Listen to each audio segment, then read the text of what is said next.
My girlfriend Katie, 22F, and I, 26M, met in college and have been together for 4 years. I'm her first relationship. Because her parents were strict in high school. Our parents are religious and don't believe in premarital bedroom intimacy. I don't care, but she's close to her parents. So we've been waiting since she graduated. I was planning to propose soon. Had a ring picked out. I was head over heels for her. But that all changed last weekend. Katie has a male best friend, Liam, since high school. Her parents didn't like him as he claimed to be gay. She was excited to go to the same college as him, because it meant they could hang out. I don't like male best friends, but he was gay, so whatever. Except he came out as bisexual 2 years ago. I didn't like the vibe when he was around her. So I asked Katie to stop hanging out with him alone. She accused me of controlling her. I told her it was her choice, but I wouldn't stick around if she kept seeing him alone. It was our biggest problem, but we worked through it. The compromise was Liam and his boyfriend could hang out with us as couples. But we only got together twice before he transferred colleges. Katie stayed in contact with them. Remained friends after they broke up. Formed a gaming server with them and others. Most friends were men, but she assured me nothing was going on. Last weekend was Liam's birthday party and he invited her. Katie wanted to talk to me first. She wanted to go as she hadn't seen him in 2 years. It was a 2-hour drive away. Friends from the server were going. Liam's girlfriend would be there too. I had a trip planned so couldn't go, but trusted her. The problem started Saturday night. She texted me when leaving and when she got there. Texted a few times throughout. She planned to drive back at 9 or 10, but text stopped.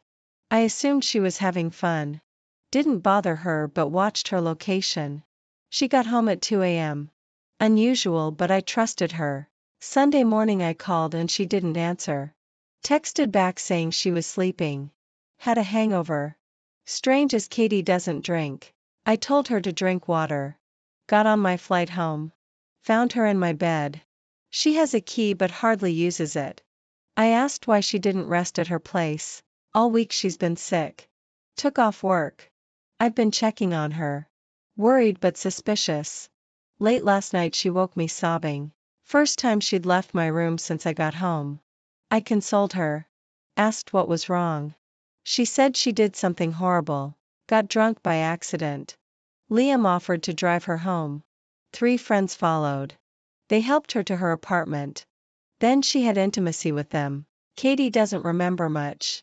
Been sick since. Trying to figure out how to tell me. Because she loves me but gave away her virginity. She wanted to tell me when I got back. But couldn't. Begged me not to break up. I need time to think. She begged not to go back to her apartment. I let her stay in my room. Heard her crying all night. I was in tears. Can't believe she threw away our relationship. Trust is broken. At work can't focus. Part of me wants her out. Another part wants to talk. Can't tell which is more unreasonable. Left work early to check on her. She was as I left her. Cried. Then I brought up what happened that night. Did she actually want any of that to happen? A lot was said, but long story short, as many of you suggested, she did not.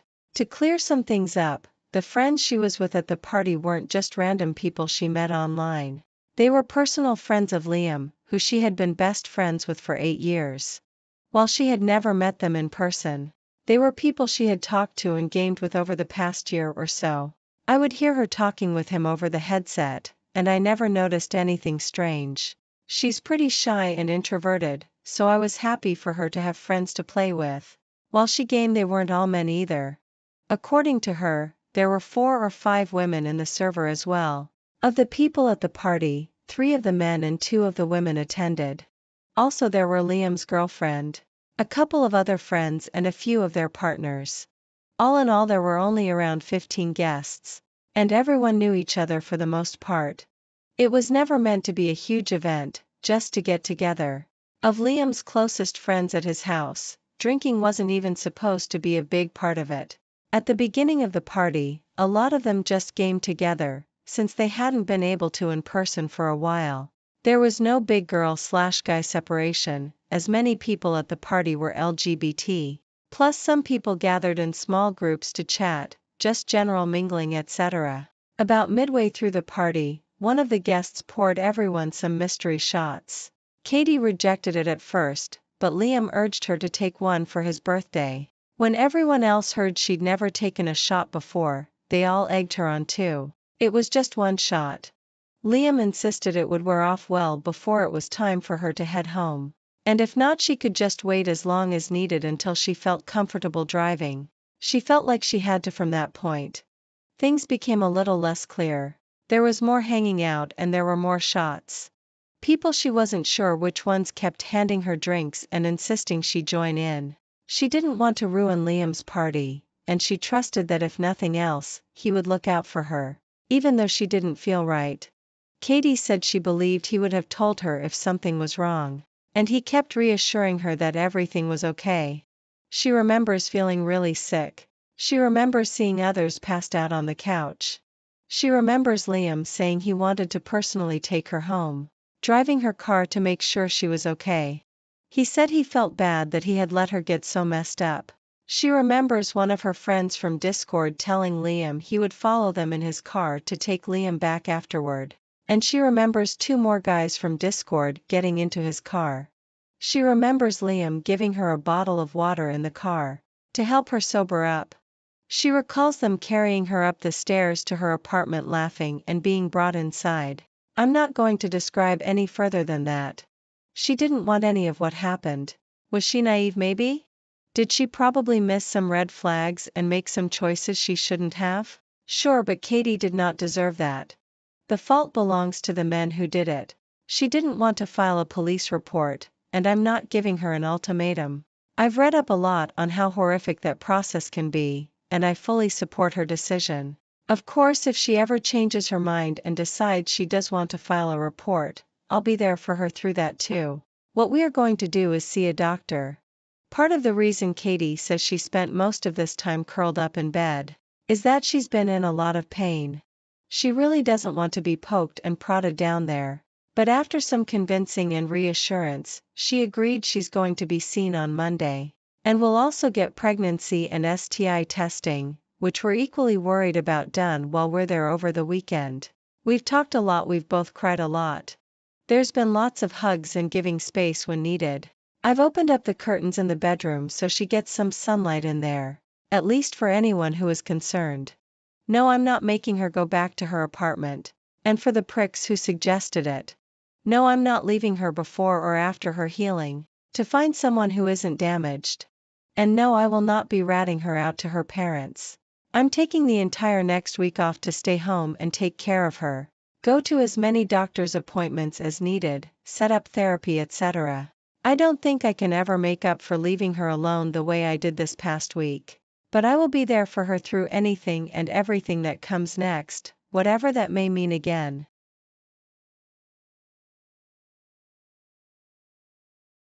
My husband brought home a python without even asking me, saying it's always been his childhood dream. But now it's become my worst nightmare, and I'm not sure our marriage will survive. 6 months ago our corn snake unexpectedly died. My husband, 26 male, and I, 24 female, were both very upset. He was a cute little guy and still very young. My husband has owned several small reptiles during his lifetime, and he told me he was thinking of trying a milk snake this time instead of a corn or a garter. Instead, 2 months after our corn died, he came home with a baby Burmese python. Apparently it's always been his dream to own a Burmese. Not only am I pissed that he got something like that without consulting me. On the upside, where we live they are legal. But I had several reservations that have only grown since we've owned it. I have GAD. And that thing triggers my anxiety like no other. When I was doing research about Burmese pythons, I kept reading stories about them killing pets, children and even their owners. So now, I'm freaked out and have barely slept for 4 months. This is made worse by the fact that my husband has no experience with large snakes. And the larger the python grows, the more it shows, and also by us having a cat. The other snakes we've had, our corn snake and my husband's old garter snake, pose no threat, but now I constantly worry that the python is going to get out and eat her. I've taken to locking the cat in our bedroom at night, which interferes with our sleep, since she meows and scratches at the door, and I constantly worry about her when she's home alone. I'll reiterate, this thing is freaking huge. He is already 6 feet long. I'm home more than my husband, so I have to feed it and change its substrates often. I hate doing both so much, especially now that he's graduated to eating rabbits and pigs. I honestly think that since my husband bought him without consulting me, that caring for it should be his sole job. But I'm not going to let it go hungry or live in its own waste out of pride. I honestly don't think we'll be able to give this snake the best quality of life, which I think is essential for all pets. He's getting too big for the tank he's in, which is his third since we've gotten him, and I don't think we have the room in our house for the enclosure my husband wants to build him. His food is very expensive and eating into our savings, but it's what he needs, so we can't downgrade. The python does not deserve to live in a tiny space and eat inadequate food, because my husband wanted one as a kid. At the same time, it's a good possibility it could eat us out of house and home. I don't want kids while we own a python, and these things can live up to 20 years. I don't want to never have children, which I've dreamed of because of a python. Because of all these reasons, but especially the ones about our cat and its quality of life, I think we should rehome the python, preferably to a wildlife sanctuary or something. I've gently brought all of this up to my husband, how much mental anguish it causes me, how worried I am for our cat, how the snake is unsustainable. And all he's done is tell me to get over it, accuse me of not caring about his happiness, and tell me I'm being prejudiced against animals that aren't cute and cuddly. None of this is true, not even the last accusation. I liked smaller snakes a lot. How can I communicate productively with my husband about this issue? He already loves this snake. And I think that's getting in the way of him seeing reason. Edit for the snake people. I acknowledge now that our husbandry is probably wrong, proving my point even more. Also, I have been informed that the snake probably wasn't a baby if it's at this size now. I am not the most knowledgeable about snakes. The snake is gone and my cat is alright. Here's how it happened Thursday night. While I was replying to people in my post, several people suggesting talking to my husband's friend who owns Burmese pythons, is an experienced reptile keeper and could be a huge help. I was too blinded by the situation or my own anxiety to even think of that. I messaged him on Facebook Thursday night and told him the situation. He was shocked at just how bad things were. But apparently, he tried to warn my husband that owning small snakes and then jumping to a berm is like thinking owning house cats makes you qualified to own a tiger. But my husband didn't listen. He's been busy going to reptile shows. Dude breeds venomous cobras. He's kind of a badass, so he only saw the snake in person once, when we just got it, and was immediately disturbed. When I told him about the overfeeding, my husband's desire to start it on live food, and the fact that it free roams and is handed alone, he told me he'd come over the next day, Friday, and give my husband a real talking to, as well as do anything he could to help us rehome it. I decided I couldn't live another day in the house like that, and neither could my cat. So Friday morning, I moved out to my mother's while my husband was at work. It was a bit sneaky, but I knew that if I tried to leave while he was home, he'd try to convince me to stay. I called him on his lunch break though, and told him I'd left until the snake was gone. He was very upset, but started accusing me of being so petty as to let a snake wreck our marriage. I had nothing productive to say to that, so I told him I'd talk to him later. Well, my husband's friend was so angry at what he saw of the snake, that when he got to the house when my husband was home from work, he gave him the tongue lashing of his life and told him in plain terms that now that he saw how woefully inadequate we were as big snake keepers, there was no way he was going to let the snake stay at our house. Being yelled at really affected him. When my husband drove over to my mother's to talk to me, he looked like a kicked puppy. He broke down and told me that he loved me, that he was sorry for the hell he put me through, and that it had taken having reason yelled to him by an expert for him to really see what was going on, and that he understood now that the snake could no longer live with us. I know that at that point that the sorrow he felt was due to having his snake taken away. Not of real understanding. Not yet, so don't worry. He's not completely off the hook. It was cathartic to hear though. His friend contacted a herpetology society he works with regularly. And then a member of that society whose specialty is rehabilitating snakes that irresponsible pet owners get and then mistreat on his ranch. So Snake went yesterday to this guy's ranch where he'll be fed the right food and go on a diet. Apparently, and live in a space big enough for him. My husband and I have talked a lot about this, and he acknowledged that his fervent desire to fulfill his childhood dream made him careless and selfish. That he wasn't trying to be malicious towards me, but he just wanted the snake so badly. He'd do and say anything to keep it. It still seems like though that he hasn't learned. Which I'm not expecting this early, but is still a mite disappointing. He talked yesterday about getting a ball python and I put my foot down. I don't think we should get another snake for a long time on Sunday. I sat him down and asked him to tell me the truth of how he got the python. Because walking into a pet shop for a milk snake and just finding a Burmese was sounding more and more implausible the more I thought about it. He admitted that he arranged to get one with a breeder online. While he was telling me he wanted a little snake, meaning he was actively lying to me. This breeder is also a state away, meaning my husband participated in something illegal when he met up with him to get it, since transporting Burmese pythons across state lines is against the Lazy Act. I'm very angry about this. I'm upset about his lies. And I'm upset that he blew me off for months. He admitted he lied just because he knew I'd say no, which shows such an immaturity. That almost disgusts me. I'm upset that he broke the law. I'm upset that he only listened to what I told him when it came from someone else. Apparently he's been having a quarter-life crisis that he didn't tell me about.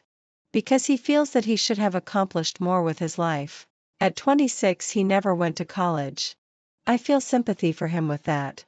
But that's no excuse to treat me badly. I moved back home with Kitty last night. But our marriage is in severe jeopardy right now due to the lying and the lack of respect my husband has shown me. But I made vows to stick with him and I don't take those lightly. We're going to be getting counseling, which I hope will make him really see what was wrong with what he did rather than a knee-jerk response to being in trouble, so to speak, and will strengthen us. If not, well, I'll have to consider my options. Second update 1 month later. Hi, I'm back. The snake is still gone, but I guess I'm coming back out of desperation. People message me wanting to know how I was doing.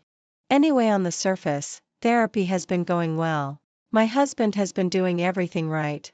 He's been contrite, open-minded, and treats me like a princess at all times. I can tell at home that he's making a conscious effort to listen to my opinions and thoughts and incorporate our therapist's suggestions into our lives. I feel like the hugest jerk saying this, but I don't think it's enough. Over these past weeks, I've had to come to terms with the fact that something about how I view my husband has fundamentally changed. And finally, after extensive soul searching a few days ago, I realized what it was. I have no respect for his intelligence anymore. After all this, that is very, very important to me, and now it's just gone, and I don't know how it can come back without him getting a personality overhaul. It's killed my physical attraction to him. I normally have a high libido, and prior to all this, we made love 4 to 5 times a week.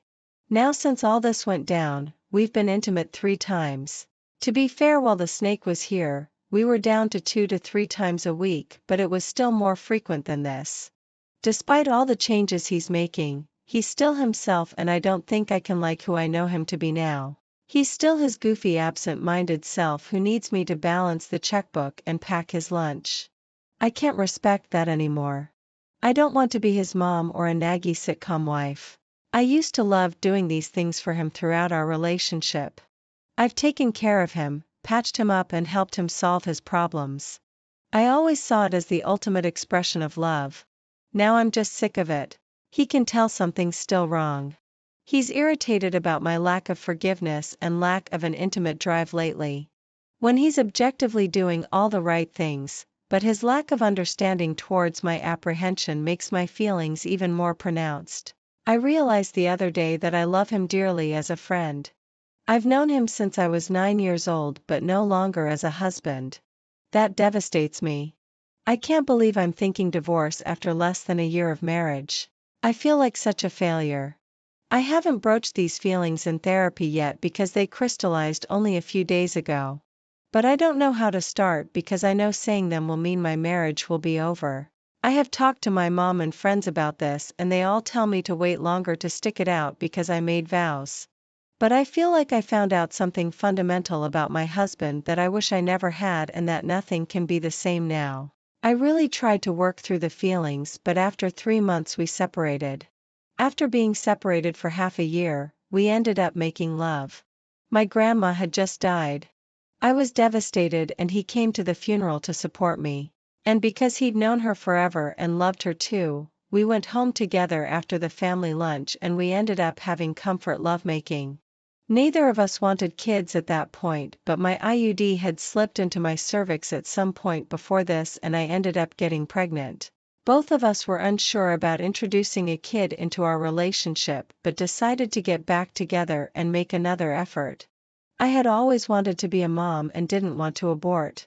We found out pretty early into the pregnancy that it was actually a molar pregnancy, meaning that instead of a normal fetus, I was pregnant with a tumor. I had the mole removed. But I was one of those lucky people who develops cancer from their molar pregnancy. Luckily, the cancer was caught when I was only at stage 2 and responded really well to chemotherapy. I've been cancer-free since 2016. However, my ex's behavior when I was extremely sick from chemo. We had stayed together after losing the pregnancy caused me to put my foot down and want a divorce. He wouldn't or couldn't pick up the slack around the house and I couldn't deal with it anymore. I felt like I couldn't depend on him for anything, not even when I had cancer. Literally a week after I was told I was cancer-free, I told him I was moving out and wanted a divorce. I lived with my mom for a year while our divorce was being finalized and a bit after it, and then decided to get a job in a new city because I needed a new beginning. I also decided to fulfill a dream of mine. I'd been mulling over for a while and went back to college to get my BSN in 2017. I graduated in 2019 because I was in an accelerated program for people who already have another degree, and I now work as a neonatal nurse.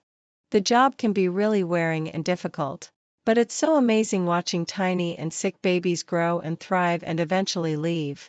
I feel like I found my calling. I also met a guy in my class when I went back to school. We were just friends for 2 years because I didn't feel ready to date. And then in 2019 we started dating. That guy is now my husband. We got married in 2022. My current husband is the most amazing man and partner I could have ever asked for. I can fully lean on him and him on me. And I don't have to ask him to please pick his socks up off of the floor. He even does most of the cooking because I hate cooking due to my cancer treatment. I went into premature ovarian failure. So we are going to start IVF in the new year with eggs I had frozen before my chemo began. We also want to adopt and or foster at some point and have been looking into that as well. I know for sure my husband is going to be a wonderful support for me and an amazing father.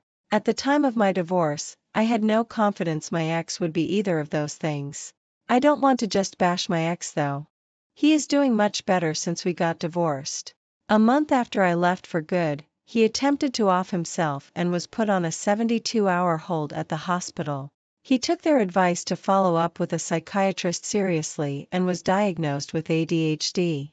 It explains so much about how he was when we were together a little later on. He was also diagnosed with autism. I don't speak to my ex because it's too painful for both of us, but my mom is still close to his mom and has given me some updates. He's taking medication that's really helped his ADHD and was able to go to trade school. He has a much better job now and has been in a steady relationship. I wish him all of the best. I look back on my old posts and all I can do is shake my head. I was putting up with so much I would never put up with now. I also though I was so grown up because I was 24 and married, but clearly I still had maturing to do. Part of me feels sad for my ex too because he was struggling for so long, and I was writing him off as unhelpful. However, even though he had a medical reason for being inconsiderate, I still had to do what's best for me and I was at my breaking point. Considering his success, I think we're better off without each other. Oh, and I still talk to my ex's friend, the cobra breeder, from time to time. Bucatini the Burmese python is still doing great in his new home, great in his new home, great in his new home, great in